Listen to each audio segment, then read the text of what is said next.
My guest today is Jackie Taylor, the U.S. Government Public Sector Alliance Leader for EY. Jackie, thanks so much for taking the time to join us. Of course, happy to be here. Today we're talking about modern health equity challenges, and I think one of the things that we've come to learn over the last 3, 4, 5 years is when it comes to health equity, there's tends to be a bit of a gap. And there are ways that the things that government can do, both at the federal level, at the state and local level, that can really close that gap. And that's where we're going to start with. It's easy to say, let's close the gap, but how do you do that? What are some of those things? So let's maybe do a scene setter first for the audience.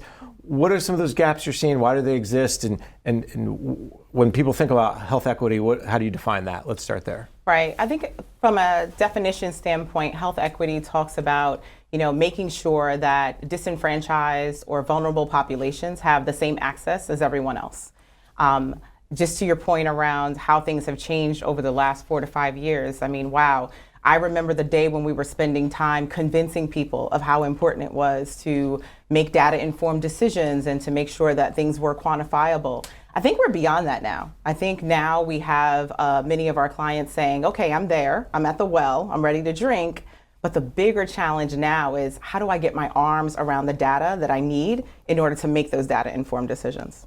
I think the pandemic, and we're not going to spend a lot of time on the pandemic because I think we're all a little tired of talking about it, but really showed that health equity challenge. And that's why I think state and local governments and federal government is really starting to say, okay, how do we close those gaps? Mm-hmm. And it sounds to me like what you're saying is that data and technology, no surprise, right, is kind of driving that ability to close the gap. So maybe talk a little bit about that issue about how the technology and data can be an accelerator to closing the gaps. Yeah, absolutely. So I think the first point is that the definition of health equity and prioritizing health equity has been expanded. So in addition to looking at physical health and wellness as a quotient, folks are looking at public safety now as a health issue. They're looking at social justice issues and its mental health implications as a health issue. So I think from a broad perspective, we realize that, that diaspora of what health equity encompasses has definitely expanded.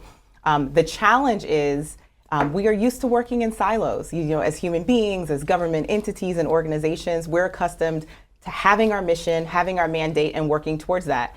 And now the challenges that we're facing are requiring us to collaborate. It's requiring us to look outside of our four walls and tap into information, processes, and people, quite frankly, that are outside of the buildings that we're used to being in. In fact, we're not even in buildings really anymore, right? We're all at home in our communities. And so as a result of needing to look outside of your normal technology landscape, it's a challenge. Now we've got, data sharing concerns. We've got access concerns, cybersecurity issues, but at the end of the day, we're going to need to work past that in order to really get the value from the information at our fingertips. The silo piece has been a long-standing problem for any part of when we talk technology and we talk process, especially government. Well, I do my job, you do your job, the twain shall never meet because why would they never have in the past? How do you suggest, or how are you seeing maybe some examples that you could give us about how either government or industry and government or nonprofits are starting to break down those silos? I think it starts at the top from a leadership perspective. There's an adage that the newer mayor of Atlanta, Andre Dickens, said during his campaign, and he repeats it. He says, I lead with circles and not lines. I draw circles and not lines. And I think that's a really important adage for us all to kind of take as part of our playbook. I think it's going to be really, really important for us to look outside of our normal lines that we draw and look at the broader stakeholder environment. Where are there organizations that have information or are doing things in the community to impact health equity that are complementary to what we're doing? And that is really a challenge for the leadership. One of the things is culture. So very often we look at the data sharing as a technology only issue. But no, I mean, if folks are accustomed to kind of working in their silos, it's going to take really courageous and strong leadership to make that transition. I like that idea. I love the lead by circles, not lines idea, that circles overlap. Circles, there's a idea that we're all part of the same round versus I'm at one part of the line, you're at the other, and how do we cut that? Absolutely. When you talk about, let's maybe talk about that culture change one step further, because it's got to start at the top. it's got to set the tone, and then there's has to be a bottom up too. I imagine you always hear kind of top down, bottom up. It can't be, mandated. You must change culture, and it also can't be 1,000 flowers bloom, to take it from the Clinton days. For those of us who remember that everyone can do kind of their own thing, and eventually we'll find each other. What are you seeing from the bottom up to the people who want to make the changes? Right. There is an enormous amount of education that is taking place. A lot of the challenges to this particular culture issue with data sharing, I think, is rooted in ignorance, and not in a bad way, just literally not knowing. There are so many new acronyms and new terms, and it's scary for a leader to say, I don't want to go out there, and I'm not really familiar with, robotics process automation or Chat GPT or what IoT even means. What is this Internet of Things? And so I think there is an enormous amount of education that first has to take place, bottoms up and tops down, so that we're using the same terminology and we're all speaking the same language. And I think that we are currently at a point, because we're kind of all trying to get our arms around it, both our large organizations like Ernst & Young and many of our peers in the industry, but also there's this huge democratization, right, from a technology standpoint. And so now is the opportunity for those leaders that want to be courageous, that want to move the needle in their organization and leverage data, to take advantage of that, to get smarter, to get their team smarter, and work together collaboratively towards that end. You brought up the tech side. Let's maybe talk in there for a second. You mentioned it's a culture change. There's a process change that has to happen. But now what we have today more than ever is better technology. And you just brought up RPA. We've got to always talk about Chat GPT now. But there's also all the sensors that can come in and pull that data in. Technology also can be an accelerator to address the health equity gaps too. What are you seeing there? Yeah, absolutely. I'm seeing a lot of interest towards leveraging technology, and this is not new. So I don't want to make it seem like this is a new, shift that's going on. There's a Western state, a state in the West, that leveraged data fabrics, right, to pull data across disparate sources in order to make decisions around healthcare. From a public safety standpoint, there is sharing of data and progressive conversations around police data with healthcare data, with community-based data, to pull those things together in order to make informed decisions to lower crime and to address public safety. And then, of course, from a capacity standpoint, we're having numerous conversations in different cities around hospital availability. Where are those hospitals located? Access to the hospitals, ambulatory care, capacity and bed capacity, and what that looks like. And we need data in order to be productive in those conversations. But those are happening now. That's not, in the future. The technology side is new in the sense of how we are using technology. The analytics tools are much better. The business intelligence tools are better. And the fact is how much data we're collecting. So I think sometimes you mentioned, some people they get a little fearful of something like robotics process automation. But at the same time, there's also this thirst for, do I have to enter that spreadsheet again? Can I get somebody else to do that? Right. Is that part of the conversations you're having where they're seeing these opportunities to apply RPA or other analytics tools? Absolutely, but it reminds me of an old Calvin Klein commercial. I'm going to date us. It says, "I don't know where you begin and I end." It was like Calvin Klein obsession, And I think that's the case when it comes to data too. They don't understand. Most people, I should say, don't really understand where the lines are drawn between leveraging robotics process automation, leveraging artificial intelligence. When do you leverage blockchain? And so I think, like I said, I think education is going to be a big piece of this. But the good thing is that if most of our leaders look at their technology landscape, they've got a myriad of vendors, the top name vendors that we can rattle off, who are already in their repertoire, who are already in their vendor, database. And I know as the alliance leader, these vendors are making differential investments in government-based use cases. And so there's an investment in what's going to be meaningful to us and to government agencies. When it comes to health equity and closing those gaps, tons of data, tons of technology. Where do you see a lot of states, local governments, federal governments, where are they starting? What are some of those early wins, low-hanging fruit, whatever you want to call it? Right.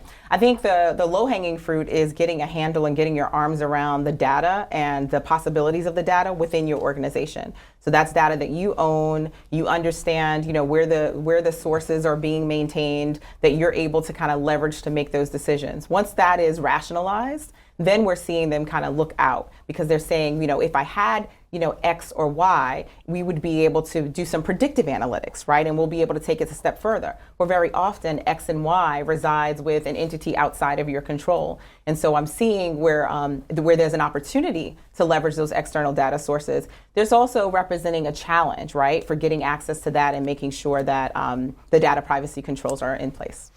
We'll get to the data privacy controls, the governance side. I think there's a whole piece. Absolutely. The concern, though, is it's just too much, right? Do you hear that often? Oh, I don't know where to start. I have so much data.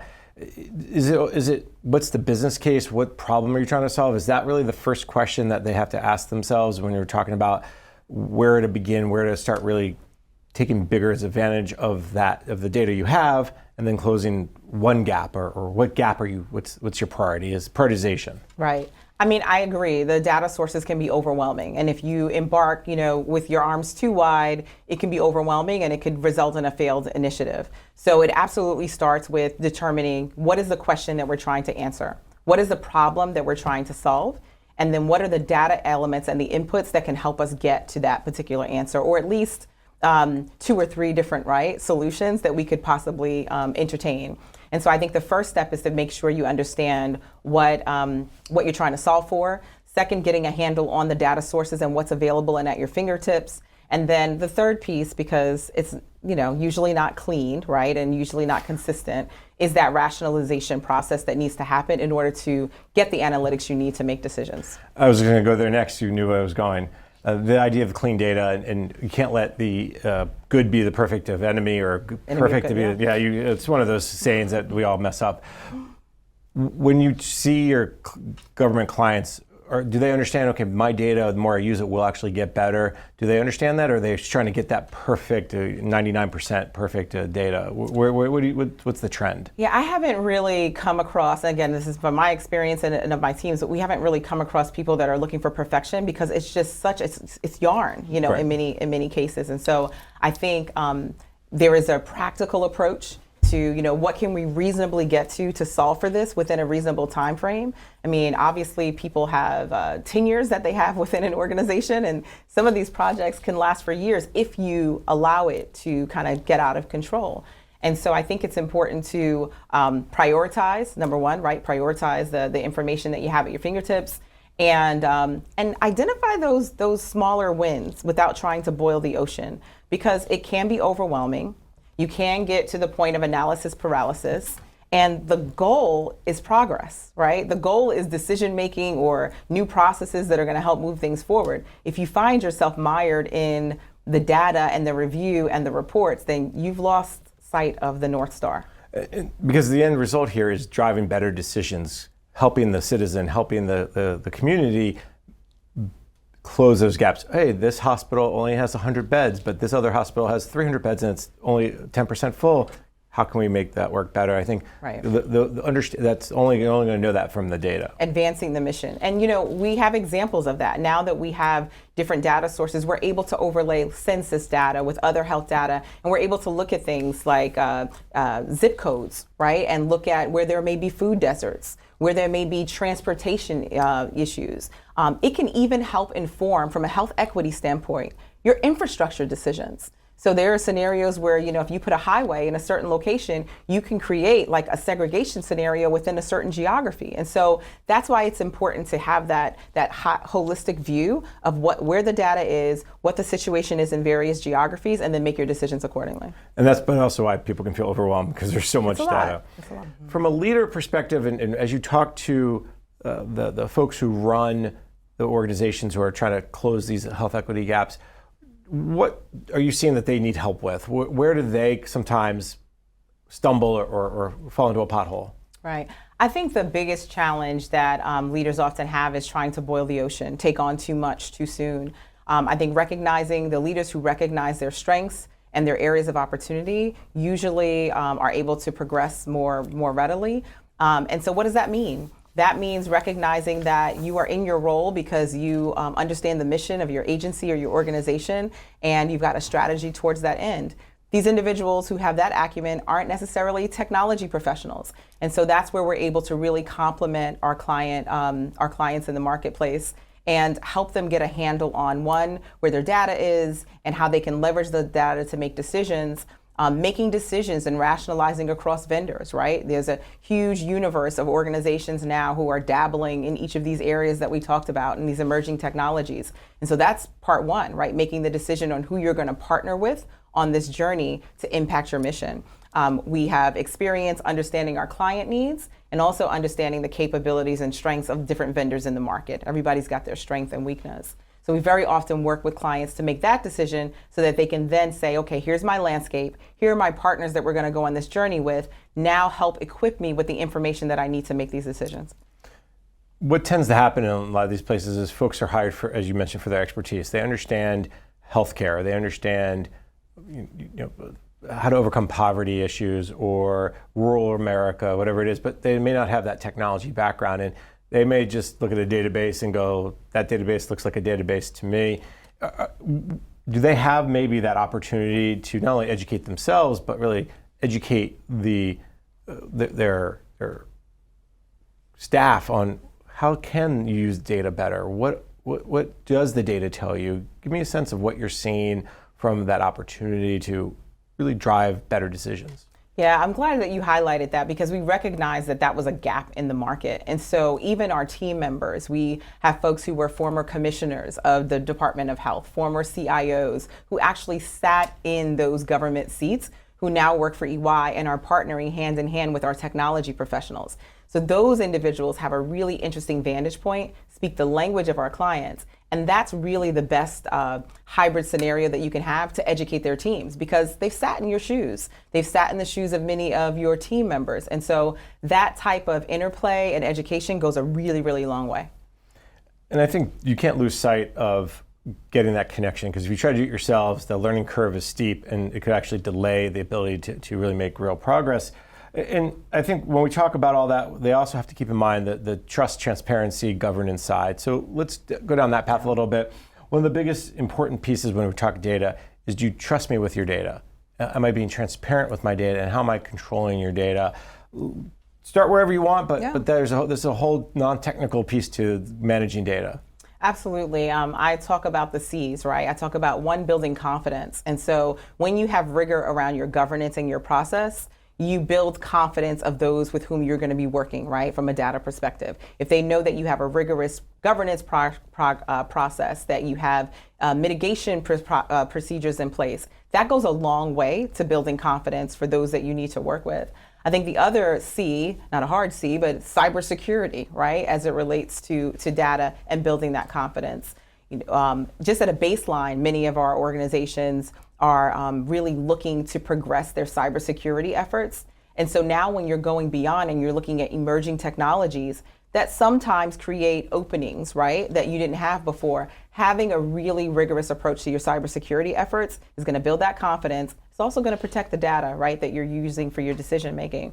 And then I think that third piece, which we talked about a little bit, is culture. Don't think that this is just a technology-led effort. This is a cultural change. Take your team members along on this journey with you. Make sure they understand how their roles are going to change, how the information flow is going to change. That cultural shift is going to be really important as well. You mentioned cyber. I'll go there first because we always have to talk about cybersecurity. We've seen from the Cybersecurity Infrastructure Security Agency at DHS CISA has put out, they've really reached out to the K through 12, to the state and locals, to industry. They really are doing more to really promote this idea of cybersecurity. Do you get a sense that when you talk about these folks working on this issue of health equity, that they get why cyber is important, or is that still, that's the CIO's problem? What kind of reaction are you getting? What's interesting is as a result of the health equity initiatives, I see the cybersecurity conversations progressing even farther because you're dealing with PII, you're dealing with HIPAA, and you're dealing with, depending upon if you're working with youth and others, you're dealing with youth-based information. So now the stakes are even higher because the data is even more sensitive. Even from a public safety perspective as it relates to health equity and priorities. You're dealing with sensitive, recidivism data and things of the like. So the stakes are higher, and so now that actually has helped progress the argument to focus on cybersecurity. And we're seeing, unfortunately, so many state and local governments being attacked by ransomware that they really have to button up how it works, and really the education, as we talked about earlier, not just education of what is RPA or AI, but don't click on links. Very simple, but hard to get people to kind of get their head around. Yeah, so you bring me to a really good point. One is that the clients who are least prepared are those who are reactive. It's after a potential, threat, after they've had a breach, when they reach out and they try to put more rigor around it. So hopefully we can learn from the experience of others from a sector perspective and move the needle to that end. Of those 2 C's that I mentioned, 2 of them are people focused, are human centered. So I know it sounds, very hokey to say human centered, data, but it is absolutely human centered. When you talk about culture, you're talking about people and how you've changed their minds, their hearts, and their hands, and how they're behaving, right? And when you talk about cyber, your biggest protection against cybersecurity threats are your people. You gave the example, right? Someone clicking on the wrong link, letting someone in who shouldn't be in, and access. So your people are a big component of your data strategy. See, I thought you were going to tell me confidence was the other people one too, because that's a process issue with governance, and people are part of governance. So that's where I was going to go next anyways. So let's talk maybe a little bit about the governance. What does governance look like when it comes to all this data? Is it a governance committee? Is it a governance integrated product team? What are you seeing from the state, local, federal in terms of how they're managing that data? Yeah, there is definitely a framework that our clients leverage, right, to put in place an appropriate governance model. And depending upon the number of data sources, the sources of where that data resides, that's going to inform your governance process and how multi-layered it may be. But at the end of the day, there is a base framework for that, and making sure that the right people are accessing the right data, that individuals aren't accessing data that they really don't need to access, and that the proper controls are put in place so that you're building that trust and you're building that confidence for those data sharing agreements that inevitably you'll have to put in place. You talked about the internal trust, whether it's within your agency, with my agency and your agency, whether it's my agency, your agency, and the federal agency, or however it works. But there's also the other side of the coin, which is the trust that comes from the people. Do I want to give you my data? What are you going to do with my data? Am I going to get spam calls now? What can agencies do to engender that trust with the citizens? Yeah, I think about that saying, how do you eat an elephant one bite at a time? So, I think about something simpler, right, than the huge health equity conundrum that we're all working on. Garbage delivery, right, in local environments. I had one client where we were having conversations around informing citizens of when the garbage truck was coming, when it wasn't coming, when you needed to maybe keep your can or bring it back out. And so one of the ideas that came about, which is not, uncommon, was leveraging cell phones for cell phone notifications. But we needed permission. They needed permission to use those cell phones, because to your point, people feel that if I give you my cell phone, I'm going to get spammed. You're going to overuse it or use it for reasons. And so that is a perfect example of something that could be more easily solved by getting that permission and being able to communicate directly with your constituents. But you've got to build trust. And so maybe pilots, right? That's an opportunity to pilot something with a smaller group, a certain zip code, a certain building or neighborhood population, like a neighborhood or place-based strategy for piloting these technology initiatives and building that trust through progress and actually, doing things and doing it the right way. And sometimes those little things, we always talk about pilots, everyone loves to talk about a pilot, but sometimes it's just a matter of, oh, look, that wasn't so bad. I'm building that trust, and it takes time, and you got to have the patience, and you got to have the resources to do it.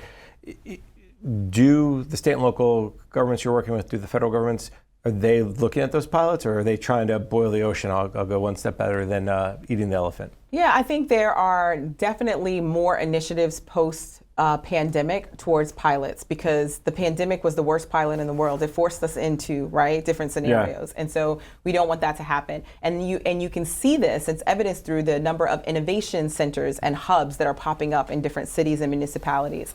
Also, SIBR grants from a federal perspective that are looking to spawn and be a catalyst for leveraging technology to solve some of the most difficult problems. So I think there's a lot of energy around pilots and innovation. It's just a matter of tapping into the right brain trust to make sure they're effective.